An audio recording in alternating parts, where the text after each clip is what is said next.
We had one handout for this week as well, which is a short document.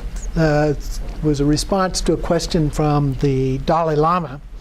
And he was asked the question, how can Dzogchen help us in our daily jobs and careers?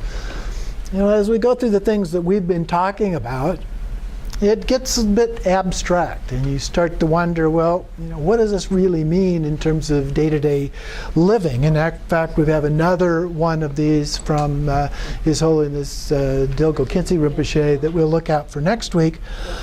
But for this week, the Dalai Lama replied to this, it is quite difficult to have an experience of Dzogchen, but once you do have that experience, it can be extremely beneficial in dealing with your day-to-day life, your job, and your career. And so he says the ability to prevent yourself from being overwhelmed by things that are good or bad and so forth, you won't fall into extreme states of mind as a part of that. Your attitude will be one more of observing. Okay, so you get a little bit of a disconnect. As I've described before, it's a little bit like watching a movie or being in a play in the theater or something like that. There's a little bit of a disconnect from that so that you're observing it. Or my hand puppets, you know, this is kind of our ordinary way of looking at things, and then there's this observer here that's paying attention to what is going on. So there gets to be kind of a separation of samsara from nirvana in a way. Or he uses the metaphor here of the reflection of the mirror again. It appears, but it's not real. So our attitude takes on this mirror-like approach.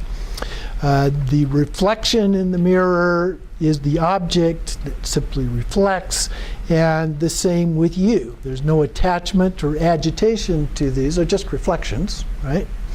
They're not really real in a way. So there's a kind of a sense of ease and relief from all of that. Not preoccupied by whatever happens to come up. It doesn't cause you any sense of distress or unease associated with that.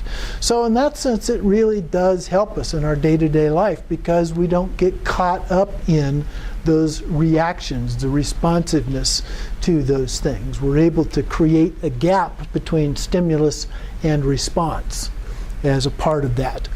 And so we become free of the play of emotions that go on.